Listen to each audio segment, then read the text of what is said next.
இயேசு கிறிஸ்துவின் இனிய நாமத்தில் உங்களுக்கு வாழ்த்துக்களை தெரிவித்துக் கொள்கிறேன். இந்த நாளும் வேதத்திலிருந்து ஒரு நல் வார்த்தை உங்களிடம் பகிர்ந்து கொண்டு உங்களை ஊக்கப்படுத்த வந்திருப்பது உங்கள் சகோதரர் மோகன் மோசஸ். இந்த நாள் நம்ம வேத பாடத்தின் கீழாக தியானிக்க போகிற தலைப்பு என்னன்னு கேட்டிங்கன்னா, ரொம்ப இன்ட்ரெஸ்டிங்கான டாபிக் தான். எப்பயும் போல் இயேசு கிறிஸ்து ஏன் அந்த அத்திமரத்தை சபித்தார்? Why did Jesus curse the fig tree என்ற தலைப்பின் கீழாக நம்ம இன்றைக்கி தியானிக்க போகிறோம். இதை குறித்து நான் அநேக இடங்களில் பேசியிருக்கிறேன். இருந்தாலும் ஒரு சப்ஸ்கிரைபர் தொடர்ச்சியாக இதை கேட்டுக்கிட்டே இருக்கிறதுனால நான் இந்த காணொலியை பதிவு செய்கிறேன்.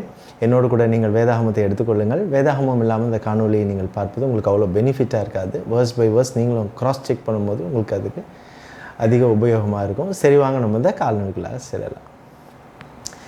Why did Jesus curse the fig tree? பார்த்திங்கன்னா, மத்தேயு 21வது அதிகாரம் 18லேருந்து 22 வாசிக்க போகும்போது இந்த சம்பவத்தை நம்ம பார்க்க முடியும். நான் உங்களுக்காக வாசிக்கிறேன். காலையிலே அவர் நகரத்துக்கு திரும்பி வருகையில் அவருக்கு பசி உண்டாயிற்று. அந்த அவர் யாருன்னு கேட்டிங்கன்னா இயேசுவுக்கு பசி உண்டாயிற்று. அப்பொழுது வழி அருகே ஒரு அத்திமரத்தை கண்டு அதன் இடத்திற்கு போய் அதிலே இலைகளன்றி வேறொன்றையும் காணாமல், இனி ஒரு காலம் உன்னிடத்தில் கனி உண்டாகாதிருக்க கடவுது என்றார். உடனே அத்திமரம் பட்டு போயிற்று. சீஷர்கள் அதை கண்டு அந்த அத்திமரம் எத்தனை சீக்கிரமாய் பட்டு போயிற்று என்று சொல்லி ஆச்சரியப்பட்டார்கள். இயேசு அவர்களை நோக்கி, நீங்கள் சந்தேகப்படாமல் விசுவாசம் உள்ளவர்களாக இருந்தால் இந்த அத்திமரத்துக்கு செய்ததை நீங்கள் செய்வதும் அல்லாமல் இந்த மலையை பார்த்து நீ பெயர்ந்து சமுத்திரத்திலே தள்ளுண்டு போ என்று சொன்னாலும் அப்படியே ஆகும் என்று மெய்யாகவே உங்களுக்கு சொல்லுகிறேன். மேலும் நீங்கள் விசுவாசம் உள்ளவர்களாய் ஜெபத்திலே எவைகளை கேட்பீர்களோ அவைகளெல்லாம் பெறுவீர்கள் என்று நம்ம வாசிக்கிறோம். இந்த சம்பவம், இந்த பேசேஜை நம்ம வாசிக்க போகும்போது நம்மளுக்கு நல்லா தெரியும். இதே சம்பவத்தை மார்க் எழுதின சுவிசேஷத்திலும் பதிவு செய்யப்பட்டுள்ளது. இப்போ வாசிக்க நேரம் இல்லை, ஆகையினால நீங்கள் இந்த மத்தேயு 21 18லேருந்து 22 மார்க் 11வது வசனத்திலிருந்து 23வது வசனம் வரைக்கும் நீங்கள் வாசித்து பார்த்துருங்க. வாசித்ததுக்கப்புறமா பாஸ் பண்ணிவிட்டு கூட வாசித்து பாருங்கள். வாசித்ததுக்கப்புறமா இந்த காணொலியை நீங்கள் தொடர்ந்து பார்க்கும்போது உங்களுக்கு அதுக்கான விடை தெரியும். இந்த சம்பவத்தை வாசிக்க போகும்போது நம்முடைய மனதில் எழக்கூடிய பொதுவான எண்ணங்களுக்கும் கேள்விகளுக்கும் விடையை தெரிஞ்சிக்க நம்ம இப்போ போகிறோம்.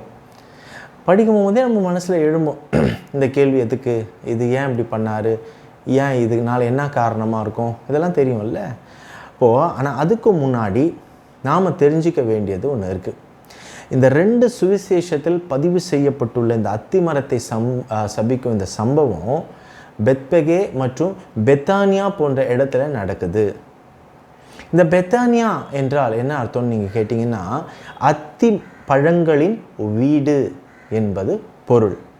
இது எருசலேமுக்கு அருகில் அத்திமரங்களால் சூழப்பட்ட ஒரு சிறிய நகரமாகும்.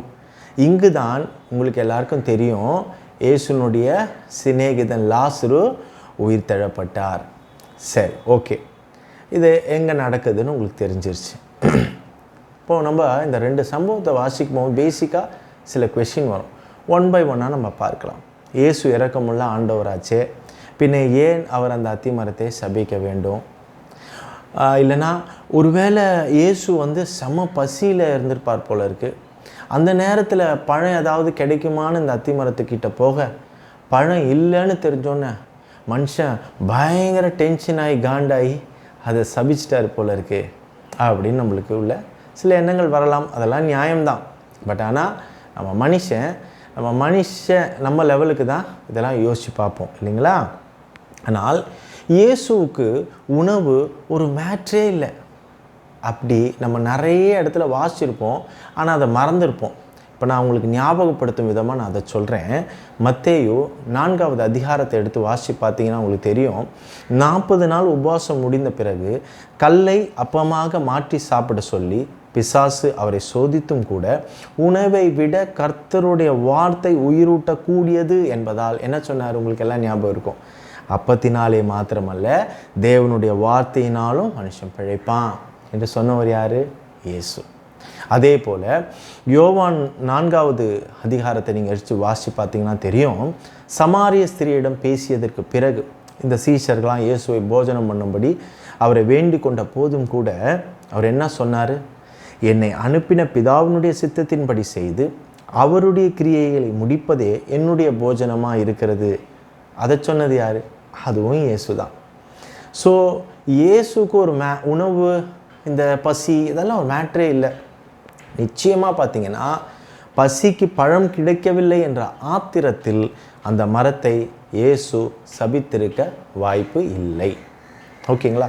சரி, ஒருவேளை இப்படி கூட இருக்கலாம்ல, இயேசுக்கு அது அத்திப்பழ சீசன் இல்லைன்னு கூட தெரியாமல் இருந்திருக்கலாம். ஒருவேளை அத்திப்பழ சீசன் என்பதனால அவர் நம்பி கூட அதை கிட்ட போய் ஏமாந்துருக்கலாம். அந்த ஏமாற்றத்தை தாங்க முடியாமல் இயேசு சபிச்சிருக்கலாம். இப்படிலாம் நம்மளுக்கு தோணும். ஆனால் மார்க் எழுதின சுவிசேஷம் 11வது அதிகாரம் 13வது வசனத்தை நீங்கள் எடுத்து வாசித்து பார்த்தீங்கன்னா உங்களுக்கு தெரியும். அப்பொழுது இலைகளுள்ள ஒரு அத்திமரத்தை தூரத்திலே கண்டு அதில் ஏதாகிலும் அகப்படுமா என்று இயேசு பார்க்க வந்தார். அத்திப்பழ காலமாக இராதபடியால் அவர் அதனிடத்தில் வந்தபோது அதில் இலைகளே அல்லாமல் வேறு ஒன்றும் இல்லை. ஓ, அப்போ அத்திப்பழ சீசனே இல்லை. சீசன் இல்லாத சமயத்தில் இவர் போய் பார்த்துட்டு அதை சபிச்சா என்ன அர்த்தம் அப்படின்னு நம்மளுக்கு தெரியும். சிலர் என்ன சொல்லலாம், அவருக்கு அது சீசன் கூட தெரியாமல் இருந்திருக்கலாம்பா அப்படின்லாம். இல்லவே இல்லை, இயேசுக்கு நிச்சயமாக தெரியும் அது சீசன் இல்லை என்பது தெரியும். லூக்கா 21வது அதிகாரம் 29 30 வசனத்தை வாசிக்கிறேன் பாருங்க. அன்றியும் அவர்களுக்கு ஒரு உவமையை சொன்னார்.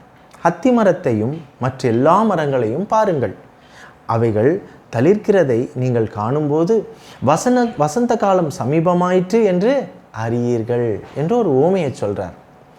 தெரியாது, இயேசுக்கு இது அத்திப்பழ சீசன் இல்லை என்பதெல்லாம் அவருக்கு தெரியாது. அப்படின்னா கடைசி காலத்தில் சம்பவிக்க போன்றவைகளை அடையாளப்படுத்தும் விதமாக இந்த அத்திமரத்தை வைத்தே ஒரு உவமையை எப்படி அவர் சொல்ல முடியும்? ஸோ அவருக்கு நிச்சயமாக தெரியும். இப்போ இந்த கொஸ்டினுக்கு உங்களுக்கு ஆன்சர் தெரிஞ்சிருச்சு. பொதுவாகவே பார்த்தீங்கன்னா இந்த மே மாதம் இருக்குல்ல, இதுதான் அத்திப்பழத்தினுடைய சீசன் இல்லாத நேரத்தில் பட்டை மரம் போல் காட்சியளிக்குமாம் இந்த அத்தி மரம். அப்படி ஒன்றுமே இல்லாத பட்டை மரம் மாதிரி இருக்குமா. மார்ச் ஏப்ரல் மாதங்களில் தான் பார்த்தீங்கன்னா துளிர் விட்டு சின்ன சின்ன மொட்டுக்கள், செங்காய்கள், பின்பு கனிகள் இதெல்லாம் வரக்கூடிய நேரமாக இருக்குமா. மொத்தமாக பார்த்தீங்கன்னா இந்த மே மாதத்தில் தான் பார்த்தீங்கன்னா நல்ல கனிகள் எல்லாம் தெம்படுமா. ஸோ இதைத்தான் வசந்த காலம் என்று வேதம் சொல்லுகிறது. இப்போ இது உங்களுக்கு விளங்கிடுச்சா? சரி, ஓகே. அத்தி மரத்தை பொறுத்த மட்டில் முதலில் மொட்டுக்கள், காய்கள், செங்காய்கள், இதெல்லாம் கனி இதெல்லாம் வந்த பிறகு தான் என்ன வருமா? இலைகள் வருமா. கர்த்தர் இதை எவ்வளோ அருமையாக படைச்சிருக்கிறார் பாருங்களேன். கர்த்தருக்கு ஸ்தோத்திரம். ஸோ இயேசுக்கு இது சீசன் இல்லைன்னு நல்லாவே தெரியும். ஆனால் அவர் கனியை எதிர்பார்த்து அந்த மரத்தினிடத்தில் அவர் வரவில்லை. ஒரு மொட்டோ ஒரு செங்காயோ ஏதாகிலும், நம்ம அந்த 13வது வசனம் மார்க் 11:13 வாசிக்கும் போது என்ன சொல்லும்? ஏதாகிலும் அகப்படுமான்னு. அந்த கனியே அவர் எதிர்பார்த்து வரலாம், பின்ன வேற எதை எதிர்பார்த்து வந்திருப்பார்? ஒரு முட்டோ ஒரு செங்காயோ எதையாவது அகப்படுமா என்ற எண்ணத்தில் தான் பார்த்தீங்கன்னா இயேசு கிட்ட வந்தார். ஏனெனில் தன்னை ஒரு நல்ல கனிகளை கொடுக்கக்கூடிய மரம் போன்ற ஒரு தோற்றத்தை வெளிப்புறமாக காட்டிக்கொண்டதால் இயேசு அதனிடம் ஈர்க்கப்பட்டார் என்பதே உண்மை. ஆனால் இலைகள் தவிர வேறொன்றும் அதில் காணப்படவில்லை என்றதும், எனவே இது எப்படி அதன் காலத்தில் இனி கனி கொடுக்க முடியும் என்ற நோக்கத்தில் பார்த்தீங்கன்னா இனி ஒரு காலம் உன்னிடத்தில் கனி உண்டாகாதிருக்க கடவது என்று அந்த மலட்டு மரத்தை அவர் சபித்தார். அந்த சீசன்லேயே மொட்டு வந்திருக்கணும், காயெல்லாம் வந்திருக்கணுமே, அதுவே இல்லைன்னா அப்போ அது சீசனை தாண்டி கனி கொடுக்க வாய்ப்பே இல்லையே. ஏன்னா இலைகள்லாம் வந்துடுச்சு, இதுக்கு மேலே கனி கொடுக்காது. அப்போ அந்த மலட்டு மரத்தை சபித்தார். அது மட்டுமல்ல, இஸ்ரவேல் தேசத்திற்கான ஒரு சட்டத்தை மோசே மூலியமாக கர்த்தர் கொடுத்ததில் பார்த்தீங்கன்னா ஏழைகளுக்கும் பசியாக இருக்கும் பரதேசிகளுக்கும் வழிப்போக்கர்களுக்கும் ஒரு சலுகை இருந்தது. அதை நம்ம மறந்துடுறோம். லேவியாராகமம் புஸ்தகம் 19வது அதிகாரம் 9லிருந்து 10 வாசிக்கிறேன் பாருங்க. நீங்கள் தேசத்தின் பயிரை அறுக்கும் பொழுது உன் வயலின் ஓரத்தில் இருக்கிறதை தீர அறுக்காமல், சிந்தி கிடக்கிற கதிர்களை பொறுக்காமல். தீர அறுக்காமல்னா என்ன அர்த்தம்? மொட்டை அடிச்சு விட்டுறாதே அப்படின்னு அர்த்தம். உன் திராட்சை தோட்டத்திலே பின் அறுப்பை அறுக்காமலும் அதில் சிந்தி கிடக்கிற பழங்களை பொறுக்காமலும் அவைகளை எளியவனுக்கும் பரதேசிக்கும் விட்டு விடுவாயாக, நான் உன் தேவனாகிய கர்த்தர்னு நமக்கு ஒரு கட்டளை இருக்கிறது. ஸ்தோத்திரம். அப்போ பாருங்க, அப்போ அந்த அந்த அந்த அந்த சட்டத்தில் ஏழைகளுக்கும் பரதேசிகளுக்கும் ஒரு சலுகை இருக்கிறது. அதனால் மொட்டையோ செங்காயோ இல்லைன்னா கனியோ எதுவாகினாலும் இந்த வழிப்போக்கர்கள், ஏழைகள், பரதேசிகள் எல்லாம் சாப்பிட வருவார்களாம். எனவே என்னை போல இனி யாரும் உன்னையும் உன் செழிப்புள்ள தோற்றத்தையும் கண்டு ஏமாற்றம் அடையக்கூடாது என்பதற்காக இயேசு அந்த அத்தி மரத்தை சபித்தார். சரி, இதெல்லாம் பார்த்தீங்கன்னா நேரடியான ஒரு அர்த்தம் கொள்ளுகிறதாக இருக்கிறது இல்லைங்களா? ஆனால் ஆவிக்குரிய ஒரு அர்த்தமும் இருக்கிறது, ஒரு உவமைகளும் இருக்கிறது இந்த அத்தி மரத்தை சபித்ததன் நிமித்தம். அதை நம்ம இன்னைக்கு பார்க்கலாம். சரி, இந்த சம்பவம் இப்போ எங்கே நடக்கிறது, எப்போ, எந்த டைமில் நடக்குது? முதல்ல எங்கே நடந்ததுன்னு பார்த்தோம், எந்த இடத்துல. ஆனால் இது எந்த டைமில் நடக்குது அப்படின்னு பார்த்தீங்கன்னா, இயேசு சிலுவையில் அறையப்படும் கடைசி வாரத்தில் ஒரு ராஜாவை போல ஆட்டுக்குட்டியின் மேல் அமர்ந்து கொண்டு அவர் பெத்தேனியாவிலிருந்து எருசலேமுக்கு கடந்து சென்று அந்த தேவாலயத்தில் பிரவேசித்து அங்கே விற்கிறவர்களையும் கொடுக்கிறவர்களையும் யாவரையும் வெளியே துரத்தி காசுக்காரருடைய பலகைகளையும் புறா விற்கிறவர்களுடைய ஆசனங்களையும் கவிழ்த்து போட்டு, என்னுடைய வீடு ஜெப வீடு, நீங்களோ அதை கள்ளர் குகையாக்கினீர்கள் என்று சொல்லி இயேசு அங்கே இருக்கிறவங்கள சவுக்கு எடுத்துகிட்டு கடிந்து கொண்டதெல்லாம் நீங்கள் வாசி பார்க்க உங்களுக்கு தெரியும் இல்லைங்களா? அதனால தான் நான் சொல்கிறேன், நீங்கள் மத்தேயுவும் சரி மார்க் 11 சரி நீங்கள் முழுமையாக வாசி பார்த்துருங்க, உங்களுக்கு விளக்கம் புரியும். அப்போது அதெல்லாம் செய்ததுக்கப்புறம், கடிந்து கொண்டதுக்கப்புறம் இந்த சம்பவம் நடக்கிறத நம்மளுக்கு புரிஞ்சிக்க முடியும். இந்த தேவாலயத்தில் இருந்த பரிசேயர்களும் சதுசேயர்களும் கனி கொடாத ஒரு அத்திமரம் போல தான் அவர் பார்வைக்கு தெரிந்திருப்பார்கள் என்று நான் நம்புகிறேன். மத்தேயு 23:27-28 இதற்கு ஆதாரகமான சொல்கிறேன். மாயக்காரராகிய வேதபாரகரே பரிசேயரே, உங்களுக்கு ஐயோ, வெள்ளையடிக்கப்பட்ட கல்லறைகளுக்கு ஒப்பாய் இருக்கிறீர்கள். அவைகள் புறம்பே அலங்காரமாய் காணப்படும், உள்ளேயோ மரித்தவன் எலும்புகளால் சகல அசுத்தங்களினாலும் நிறைந்திருக்கும். அப்படியே நீங்களும் மனுஷருக்கு நீதிமான்கள் என்று புறம்பே காணப்படுகிறீர்கள், உள்ளத்திலோ மாயத்தினாலும் அக்கிரமத்தினாலும் நிறைந்திருக்கிறீர்கள்.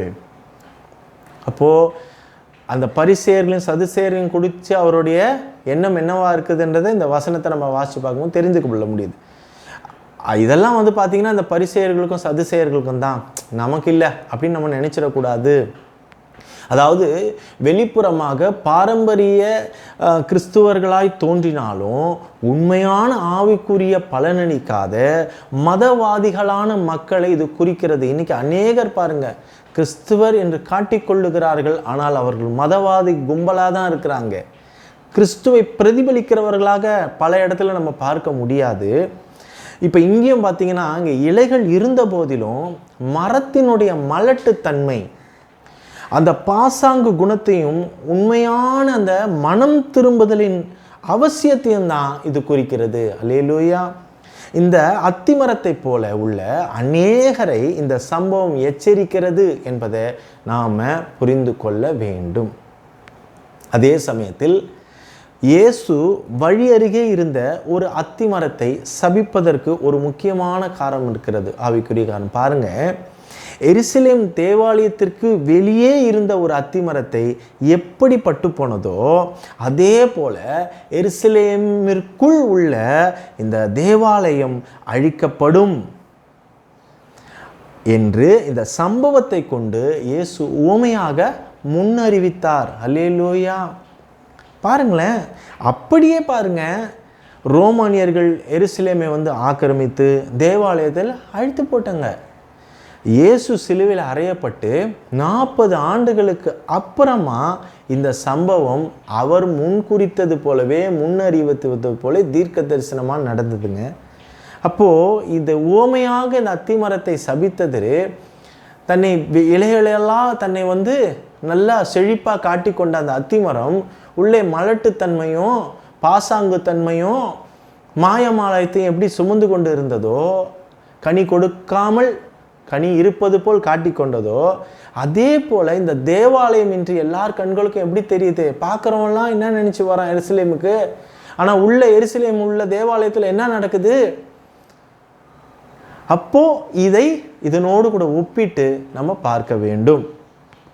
எனவே இந்த அத்திமரம் சபிக்கப்பட்டதற்கு காரணம் இது கனி கொடாமல் இருந்தது மட்டுமல்ல, கனி கொடுப்பது போல் அல்லது கனி இருப்பது போல் மாயமாலம் செய்து ஏமாற்றியது தான். அல்லேலூயா.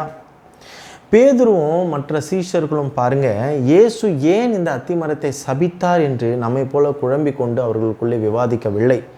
மாறாக இயேசு சபித்த அந்த அத்திமரம் இத்தனை சீக்கிரம் பட்டு போனதே என்று ஆச்சரியம்தான் பட்டாங்க. அல்லேலூயா. இயேசுவும் இந்த சம்பவத்தை கொண்டு சீஷர்களுடைய விசுவாசத்தை மேலும் வர்த்திக்க செய்யும் வகையில், நீங்கள் சந்தேகப்படாமல் விசுவாசம் உள்ளவர்களாக இருந்தால் இந்த அத்திமரத்துக்கு செய்ததை நீங்கள் செய்வதுமல்லாமல் இந்த மலையை பார்த்து நீ பெயர்ந்து போய் சமுத்திரத்தில் தள்ளுண்டு போய் என்று சொன்னாலும் அது அப்படியே ஆகும் என்று சொல்லி விசுவாச பாடத்தையும் இதன் மூலமாக இயேசு கற்பித்தார். மேலும் இந்த வெற்று பழக்க வழக்கங்கள், வெற்று மதத்தினுடைய அந்த ட்ரெடிஷன், இந்த பழக்க வழக்கங்கள், காசு பார்க்குற பழக்க வழக்கங்கள், தன்னை ஒரு பெருசாக காட்டிக்கிற ஒரு பழக்க வழக்கங்கள், ட்ரெடிஷன், பாரம்பரியம், இந்த வெற்று மத பழக்க வழக்கங்களின் ஆபத்துக்களை பற்றி தம்முடைய சீஷர்களை எச்சரிக்கவும், நல்ல செயல்களையும் உண்மையான நம்பிக்கையும் உருவாக்குவதன் முக்கியத்துவத்தை வலியுறுத்துவதற்காகவும், கனி கொடுப்பதன் முக்கியத்துவத்தை தான் அவர் பாடமாக இங்கே கற்பிக்கிறார் என்பதை நம்ம மறந்துடக்கூடாது. இயேசு இந்த செயலை இவ்வண்ணமாக பயன்படுத்தி கொண்டார் என்பதிலும் எந்தவர மாற்று கருத்தும் இல்லை. இப்போது இதை ஏன் சபித்தார் என்பதை நம்ம நேரடியான அர்த்தங்களும் பார்த்தோம். அந்த நேரடியான அர்த்தங்களோடு கூட ஓமைகளாக எதை குறித்து இதை சபித்தார் என்பதையும் பார்க்கிறோம். ஸோ இவ்வளோ விஷயங்கள் இதில் ஆவிக்குரிய விஷயங்கள் அடங்கி இருக்கிறது. நம்ம படிக்கும் போது அது சடுக்குன்னு நம்ம ஒரு முடிவு எடுத்து படிச்சிருவோம். அதில் ஒன்றும் தவறு கிடையாது, எல்லாரும் இயல்பாக செய்யக்கூடியது தான். ஆனால் ஆவியானவரோடு அதை நம்ம தியானிக்க போகும்போது அதற்கு முன்னாக என்ன நடந்தது, அதுக்கு பின்னாக என்ன நடந்தது, அப்படியெல்லாம் நம்ம ஆவியானவரே நமக்கு கற்பித்து கொடுக்கும் பொழுது இது ஈஸியாக ரொம்ப இயல்பாக நம்மளுக்கு புரியும். சரி, இன்றைக்கி கர்த்தர் கொடுத்த இந்த அருமையான நேரத்திற்காக நான் தேவாதி தேவன் இயேசுவின் நாமத்தினாலே ஸ்தோத்தரிக்கிறேன். கர்த்தருக்கு சித்தமானால் வேறு ஒரு தலையங்கத்தோடு வேறு ஒரு நாள் நான் உங்களை சந்திக்க ஆவலாக இருக்கிறேன். அதுவரை ரகசிய வருகைக்காக காத்து கொண்டிருக்கும் இந்த மணவாட்டி சபையை இரட்சகராகி இயேசு கிறிஸ்து மிக விரைவில் கொண்டு செல்ல வருகிறார். விசுவாசிக்கிற நாம் யாவரும் சேர்ந்து சொல்லுவோம், மாரநாதா, ஆமேன்.